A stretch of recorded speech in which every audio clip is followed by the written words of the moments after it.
mbote bisika bozami partout dans le monde entier pour Rolanda biso à travers Congo Live Télévision, chaîne YouTube message le belamino mais matali politique en mboka na Congo. Le président tozali awa na MLP parti cher ya mona mboka Frank Diongo et sika pena to ko ka Frank Diongo na mai nyoso ko le kana mboka na Congo surtout ba désordre ko sale mandenge Congola telemaki lokola moto moko pona ko revendiquer sur ba loi oyo obemina ko pe sakata o bazali ba député et FCC ba ko luka penza ba kotisa na mboka na biso pe ba actualité mususu ya mboka na Congo to tiki penza mona mboka Frank Diongo aya no na molai o nyoso azaki na nga koloba et puis tozongi bongo nasi. Merci.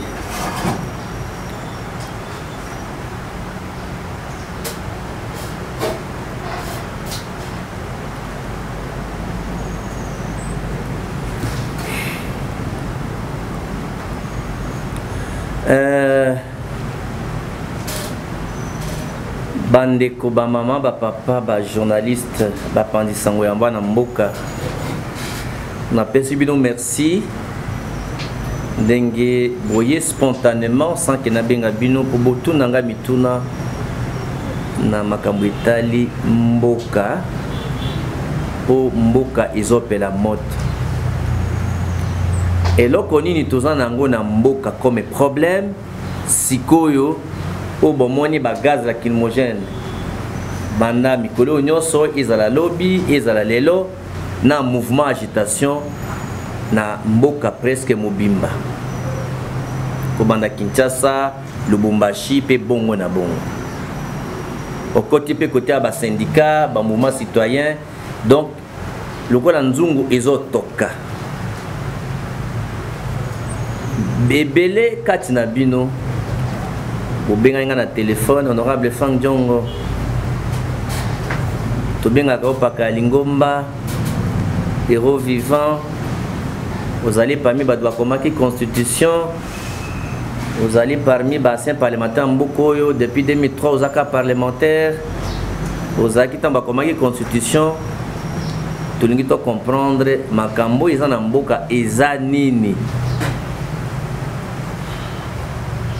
yango nde na pesi bino merci na pesi bino disponibilité na ngai que chaque fois que ba congolais bazan a besoin na pesa likanisi po ba mona nzela naza na devoir ya kozala musala na bino yango na pesi bino merci ndenge boye ebele mutu na mutu aye na ndenge na ye merci mingi ya mote botuna nga mituna o boye nango na kopesa bino mwa likanisi muke sima nazonga na mituna na bino likambo o eza awa eza nini ya liboso eyali mibeko misatu o babengi baloa ezotala ndenge nini justice na biso ekotambola banani batie mibeko yango na kati ya parlement po bavote yango ezali des députés ya monsieur Kabila honorable Obe Minaku na honorable Sakata mibeko yango eza mibeko komona yango nini to ba titre mibeko yango nini eza mibeko oyo etali mabongisi ya kokamba justice ndenge ezali bakosorganize ndenge nini bakokamba ndenge nini pe bakovanda ndenge nini ezali bamengo na lopoto fonctionnement ya ba juridiction oyo ya pouvoir judiciaire mais beaucoup ezo sala amendement eza ba loi ya sikate eza ba loi ya kala to mibeko ya kala o balingi batenga misa yango na ndenge na bango ole akobongisa bazotenga misa yango mobeko ya liboso yango wana mobeko ya mibale ezali mobeko etali statut ya ba magistrat ndenge ba magistrat bakozala lolenge na bango ya kozala mobeko ya bango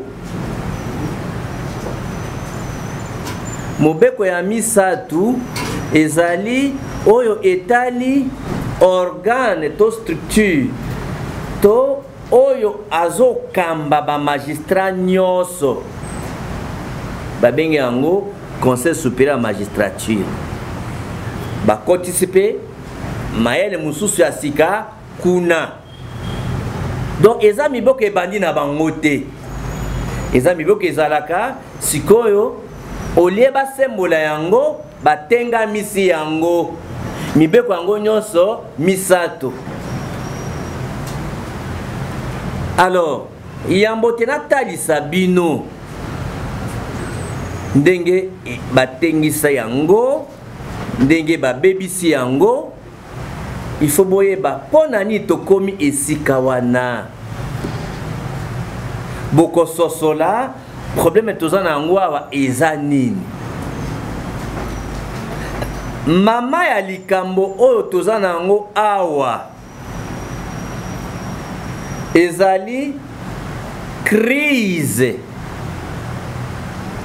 to matata to kozanga boyokani entre le Parlement, Sénat, l'Assemblée nationale, na pouvoir judiciaire. Et ça m'a un conflit FCC cacheté.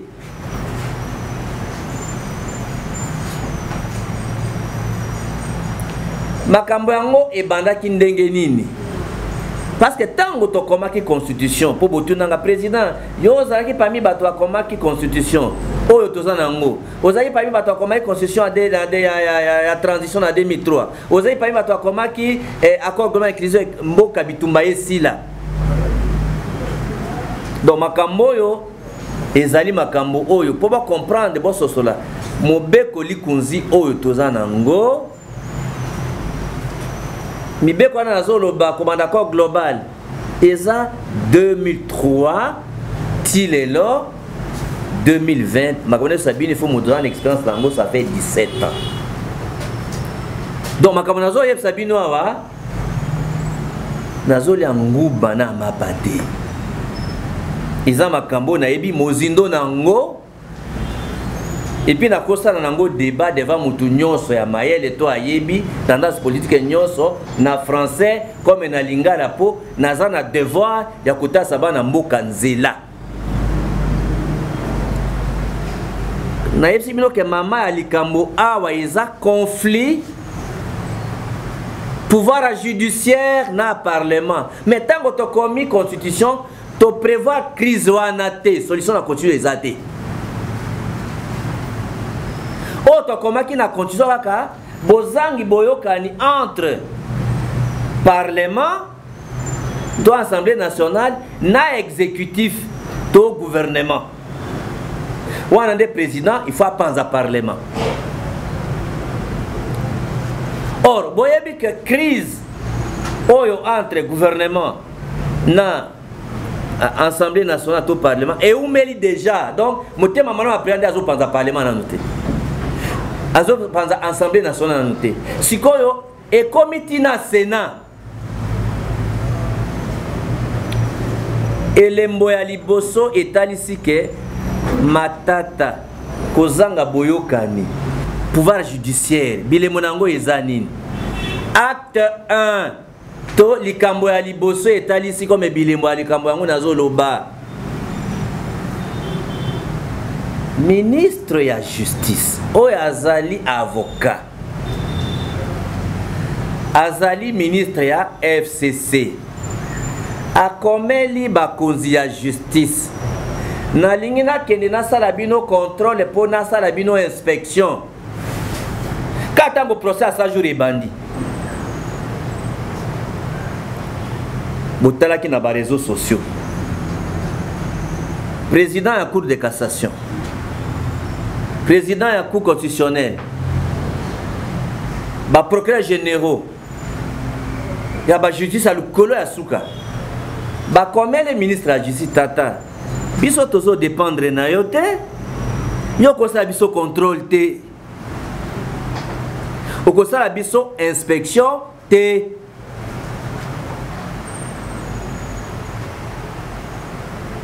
aboyaki asala bango contrôle pour n'embêtali et bande nango la procès à 100 jours.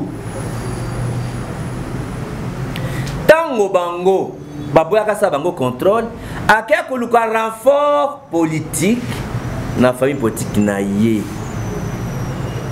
Acte 2.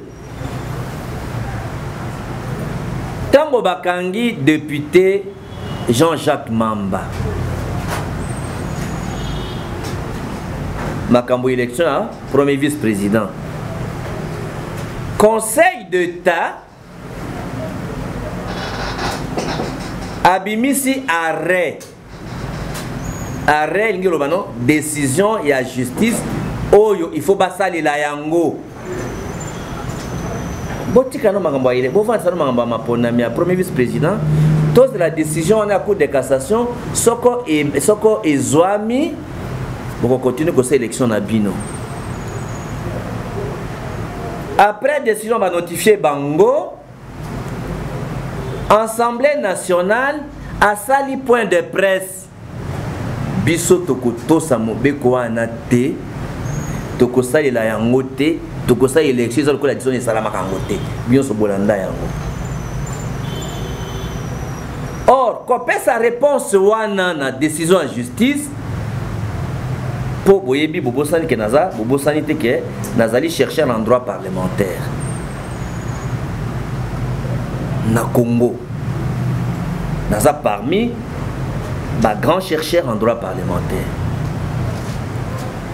Alors biso tango tokomaki constitution tokomaki boye parlement azana pouvoir te ya constatuer. Il y a qu'on vend sa décision à justice peut kotala yango soki za madame soki za mabe tout ça pouvoir wanate ate za mabe tout ça pouvoir kotala yango te na français balokaka ne peut même pas statuer sur une décision judiciaire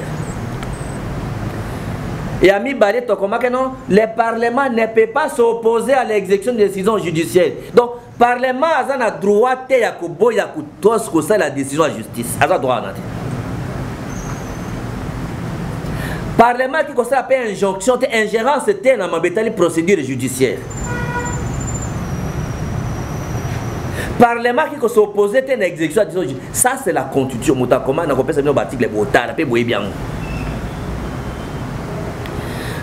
le fait que ça la paix de presse, le Parlement a continué en rébellion contre le pouvoir judiciaire.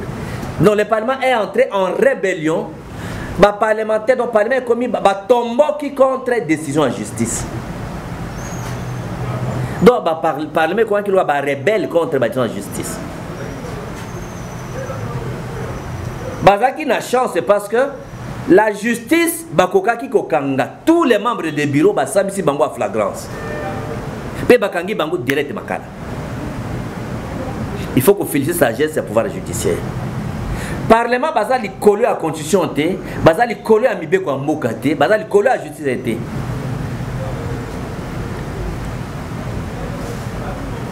Acte 3. Conflit na Sénat. Honorable Ngoya na honorable Tambwe Mwamba bafingani bolanda ki yango na bilili. Oya Amani Kazaki leze ya mwasi afundi honorable Tambwe Mwamba. Basengi na procureur général ya cour de cassation ba lever immunité honorable Tambwe Mwamba pour basambisa ye. Parlement Sénat baboyi basambisa Tambwe Mwamba mais problème est entre les deux sénateurs. Va privilégier le plus fort politiquement. Mais victime, Luka Mukilino, so lingba sambisa Luka Mukilina. Nana sali bongo, Sénat, Parlement, baboui kuto sa demande à justice. Mais bango, tango bakangi honorable Jean-Jacques Mamba, bakomeli c'est Assemblée nationale commis, bo relâcher ye pour tous en session, boutika ina bosa biso ko se ici. Cour de cassation, batiki Jean-Jacques Mamba, batosi. Et ce qui n'a noté, acte 4.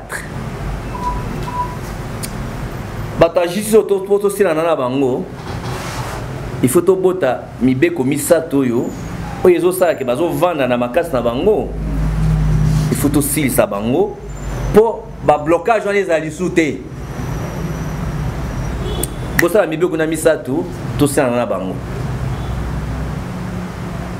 Ndeti na mibeko na misato.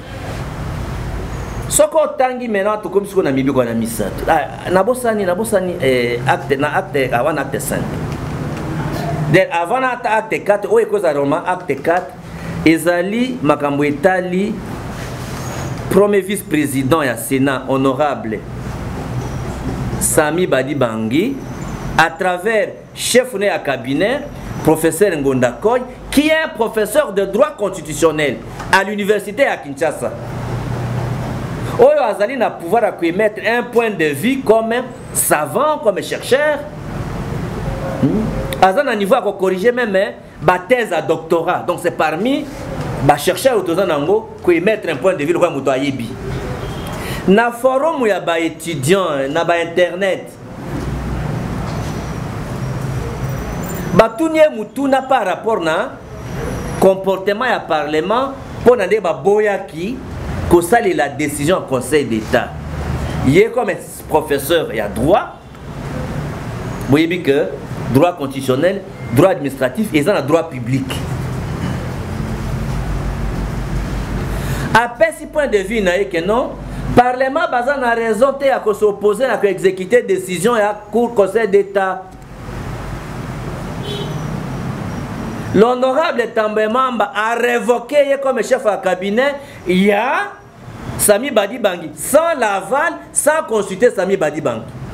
Tout simplement, pas peut-être justice et raison, comme un professeur, Aza sénateur, à la télévision, na internet, na forum des échanges, comme un professeur. Ce n'est même pas un avis politique. Makambo ananyoso et Talisibino, responsabilité. Il y a deux chambres pour que sa justice va créer crise na pouvoir judiciaire. Pour sanctionner le pouvoir judiciaire, to ba juge, ba magistrat ya parquet, na juge mobimba. Boyebi ke basalaka révision à constitution. O balongolaka un tour, pardon, deux tours et commis tour moko. Na révision yango kaka. De balongolaka ma magistrat ya parquet. Le pouvoir judiciaire va dépendre du gouvernement. Mais bisotango to salaka constitution, mes chers amis, bandi konangai. Boyo kaka mukolo ya munoko solo po aza mukolo à vivre longtemps ba génération ebele po boye ba sagesse ngi botambola. Constitution oyo ya mboka. Ya mbotena tali sabino. Bilembo oyo bazo tenga misa mibeko misato o bango nde ba voter yango te parce que tant on azolo bana bino awa nazo bana bino na makila ezotanga pour na passe oto nyokwa maka po bitumba esila po accord global ezala signé po to voter constitution à transition po to voter constitution oyo. Parce que m'embêtali condition oh soit on a longoli chapeau oyo beaucoup moins na sécatisme ok eza baïonnette awa na triomphal pour na ça la campagne pour na condition oyo batu banga ba donc makila nga itanga na répéta que loko na po boye ba na ça bango na ça kango blague te ndenge to koma constitution oyo to koma kanini pourquoi bato bazo se révolter. Et ça m'a moyen de pester, et ça m'a moyen FCC cacheté. C'est un problème de tous les Congolais, même vous les journalistes. Tokomaka, totalito outil, d'une part, outil na dictature. Maréchal Mobutu a gouverné Moutoumoko président pendant 32 ans. Ba rébellion, ba guerre rébellion, ba coup d'état, ça les manque na Moutoumoko ta président na koumela. Il faut qu'on règle la constitution pour que mutumoko aumla na pouvoir te tozonga na dictature te totali mabe non sa dictature pendant mabe à dictature gouvernement ezo décider sur la justice ingi kolobaka non bato bandeko na bango baza na gouvernement ba famille na bango na gouvernement parti na bango na gouvernement ba comment na bato baza na relation na bato ya gouvernement te likanisa liboso parce que constitution entre neto comment yango non ça dit ma bambre un père nous sommes parti unique bazo dépendre de la volonté du gouvernement. Alors il faut que pesa bango le vrai pouvoir d'état le quoi mikili mosusu des principes et amakasi ezali séparation de pouvoir bitumba o ezali parce que les trois lois et violé principe et amunene na séparation ya pouvoir to kata ki pouvoir législatif et que dépend de notre gouvernement et que dépend du pouvoir judiciaire chaque pouvoir est séparé et autonome. La même chose pouvoir judiciaire au que dépend du gouvernement te na yango donc bitumba ezali balingi que justice gouvernement ezala mokonzi ya justice juste dépendre na gouvernement bitumba nde yango wana faut pas bakosa bino bitumba FCC cash tozo kanate eza UDPS eza peut perdre et so ba distribuer na question politique te et c'est un combat pour tous les Congolais. Alors principe on ezali ya séparation des pouvoirs oye baby ba tosi yango te na bibe komisato oyo aza la constitution pour ten exposer des motifs botala yango que non etangama ki bongo wana na yebisi bino par la séparation de pouvoir ya mibale oyo soko otangi mibeko wana nyonso misato ba violer principe ya séparation de pouvoir ba article nini mibeko wana na constitution ebomi 1 natangi article déjà natangi exposé des motifs bato si philosophie générale exposé des motifs à la constitution T aujourd'hui article 12 aujourd'hui article 82 aujourd'hui article 149 aujourd'hui article 151 aujourd'hui article 152 aujourd'hui article 220 donc mi beko wana nde bakomi yango ebomi ba article wana nyonso donc ba loi wana ebuki constitution et aussi constitution te na bandeli ba article ba comprendre malamu te article 12 82 149 151 152 et 220 ba article wana mibeko wana misato oyo ba député ya Mese Kabila ba tie pona kotumba mboka ba buki yango ba teni compte na ngo te pona za mulai mingi te parce qu'il faut na traduire en français na opesa bino quelques mbeba kota la gravité nango mbeba ya liboso après que batosi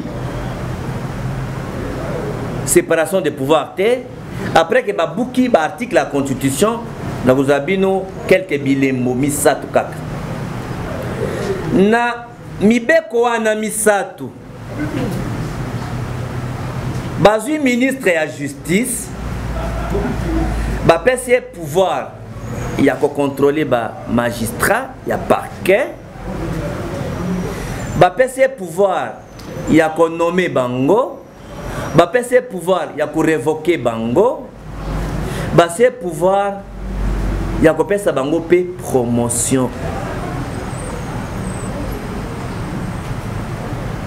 na mobeko wana pouvoir wana eza pouvoir président de la République donc ba botoli président de la République pouvoir na ye ba pesa na ministre ya justice et soki wana te ba pesa ministre ya justice pouvoir soko magistrat azo sambisa yo ba pesa pouvoir a kozwa rapport ndei nazo sambisa yo magistrat alors que boyebi que c'est un secret donc ce qu'on nous a boyé ozoni problème ya muta pe perdre ozoni problème ya ndeko ya ministre magistrat parce que ça pouvoir la décision katika makamwana soka yoki otaluka mukili naye elingi koloba ke na mibeko wana bapesi ministre de la justice au lieu que neto komaki na loi ya liboso va modifier que magistrat a cause la kaka na autorité na ye moko ezaka loi awe komi dictat politique ya ministre ya justice pouvoir akopesa injonction ezaka reconnu na ministère ya ministre de la justice mais babenga yango injonction positive nde bomone na conseil des ministres ba décider makambo 100 jours allez basa l'enquête président de la république ayepsi premier ministre allez ministre de la justice ayepsa procureur basa l'enquête pour la dossier à 100 jours wana babenga yango injonction positive injonction wana akopesa orientation te akazana droit ko sukokata yango te. Mais awa ministre ndenge basaki enquête wana ministre azaki na droit ko loba PG procureur général kuna na cour d'appel à Matete pesanga rapport les dossiers ndeni aza pouvoir en até bien que alobaki bandela aza pouvoir ko yeba évolution te pas aza ko la kata to continuer te aza pouvoir en até mais awa na ne ba changer boye aza na pouvoir ko yebisa yo continuer aza ko pouvoir ko yebisa continuer na sens tel aza pouvoir ko yebisa kata parce qu'il faut passer rapport à chaque niveau instruction. Yebsa makambo ana kaka bato opposition to bato IDP to bato MLP nde bakoza mambo la justice hein? C'est pas tous les Congolais. Donc boyoki déjà que baboto na président de la République na pouvoir judiciaire pouvoir azanango nyoso chef nango oya kumu kamba justice eza ministre de la justice mbeba ya mibale po eza belé. Pendant que tu as un conseil supérieur à la magistrature, les organes et eux ont géré ma cambognon sur ma magistrat. Bango va salinine. Ba dédoubler ba institution. Ba créer nini la conférence des procureurs.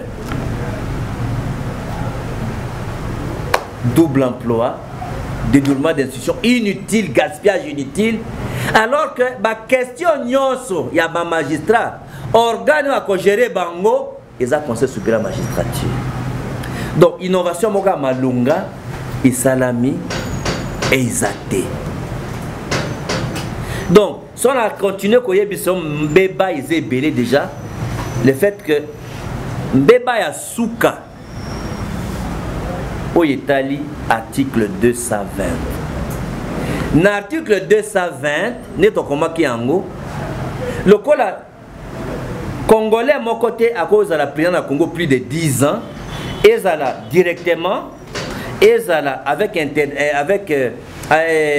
Nzimbala Mokoto, à Kukatana,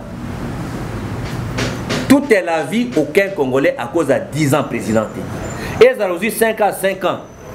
Et l'andani, ils ont 5 ans aux 5 ans au Kouyi, ils ont 5 ans aux ici. Mon nombre de mandats, aucun Congolais n'a comme condition à cause de plus de 2 mandats. Aucun Congolais à cause de plus de 10 ans. La même chose, Tolobaki, indépendance et la justice, le pouvoir judiciaire, il faut réviser en côté. Donc, il faut réviser la constitution en Mayel. Pour réviser l'article 220. Pour que la présidence peut pouvoir azanango. Pour que le pouvoir judiciaire azanango. Voilà mbeba sur le plan de la justice par rapport à Mbekouana. Maintenant dans la politique. De baza sima, il y a des députés na bango. Boyokaki mutabandaki ministre de la justice. Tango bazaki dossier akokanga Yuma. Shadara alobaki nini? Soko bokangi Yuma mukile suki. Bokomodo ekoya. Mo vasaka na lobi pona dossier ya tamboyama balobi soko bokangi tamboyama bino justice, les soleils va s'arrêter à midi. Mukile kosuka na midi. Les soleils vont tirer mutu moko te ya FCC bakosambisa ye.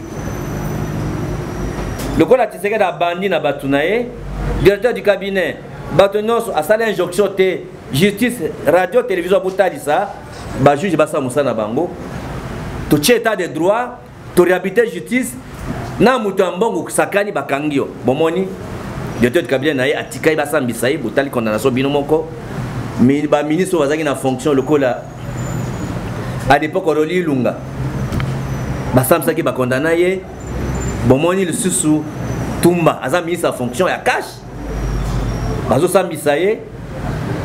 Alors bamoni ke muto côté na bandi ko samboye donc biso poto se protéger parce que bato FCC baza problème ni soko zimbongo ya FPI rapport à ba député il y a plus de 800 millions de dollars qu'il faut l'état récupérer mbongo na ye. Donc bato na nyoso ba yebi ke lobby boloko pour se protéger, il faut ministre protéger biso. Maman a likambeza pour l'intérêt en bokate, ba se protéger pour na ba détournement, pour na ba nyongo bazwa na FPI, pour ba landira bangote. En contrepartie, ba promettre Kabila non, na septembre biso pour changer constitution yo kozongo comme président. Donc les agents d'intérêt entre Kabila na batunaye contre intérêt en boka. Il faut pas fungama. Ils ont ma cache FCCT. Depuis Congo et Congo, aussi bon mona que 35 millions de dollars ils ont na compte à l'État.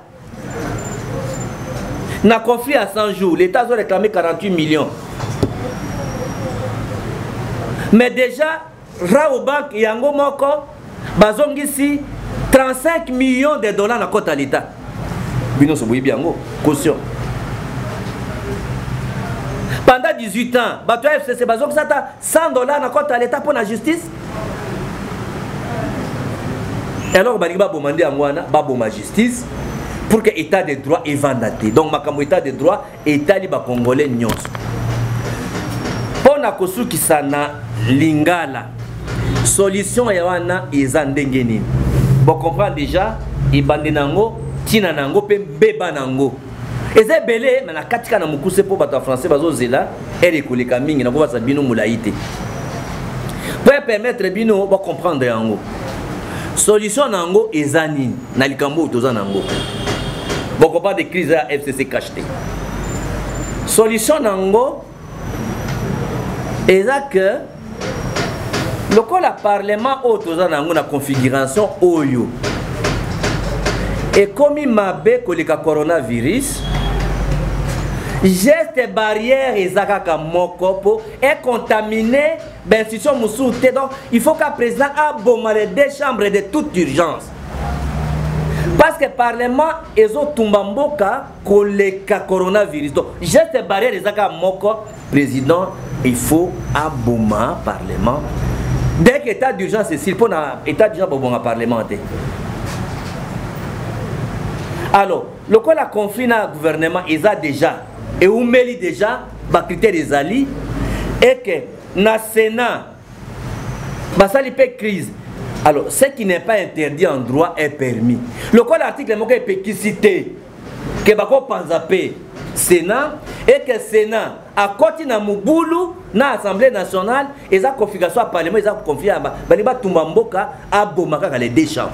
Et l'onga Assemblée nationale kagate pour ngai Frank Diongo expert dans nango à bomaka les deux chambres comme ça c'est nous même ma besoin d'élection té to bengi Nations Unies pour toza nango Nations Unies basungi biso basali ba organiser biso élection 500 millions de dollars ou 5 pour cette élection le Congo ne peut pas marquer 500 millions de dollars pour na kusaba élection mbongi ko mona nango. Donc les Kamambongo ils attaquent Sénat pour ça l'élection té allez élection anticipée seulement comme ça tous au parlement oyo eye ezui eko eza en dehors ya mupepe ya coronavirus oyo ya parlement oyo et longa tous au parlement mususu oyo déjà bakoya déjà na ba geste barrière avant ba banda ba déjà na ba geste barrière. Donc solution de yangwana soko ba bomi parlement mariage pe kufi. Donc nde nazo yoka bato akabela zo bano bato panzana kaka ezala ko na moni mwasa libala alingi ne mumbali me azo bebisa au sala bebizeti soko FCC balingi mariage na bangote mais balo bano biso to longwe babo malibala déjà moi si babo malibala momba ezaka moi mo malibala te momba bon malibala kineka bomi libala moi si pas bomi libala oh soko lingi to kabwana yo banda est-ce que ça sincère mambo shadari na nemi balo est-ce que ça sincère bako bon libala oyo ngai na lingi sute to katani sili. Donc c'est parce que il y a un problème est accord na bangote. Problème est que va toucher na état de droit, baza contreté, bazo mona que non, basa la boya non les bisaka kato, zaka ensemble mais les misa mokanga biso ezate tikaji des akaboy. Donc loi wana solution nango Ndambo apesi ba député na ba sénateur, représenter na Sénat. Yo na province on représente province biso na Sénat. Individuellement représenter biso ba kinois na assemblée provinciale. Na o peuple akobima bango moko. Pour na ko défendre intérêt na yende démocratie bandi. Ça que ba pesa un mot d'ordre. Yo na bandi na bil que non makambo eza ya mboka. Tango bino motu na mutaiba non na kei ba futinga ite mengai moko comme patriote na sera comme pour na mboka na ngai. Motako sabino te eza conflit FCC caché boso soli sikoyo kina izama comme intérêt ya mboka, combat contre l'état de droit, combat contre le pouvoir judiciaire, combat contre l'indépendance et la justice.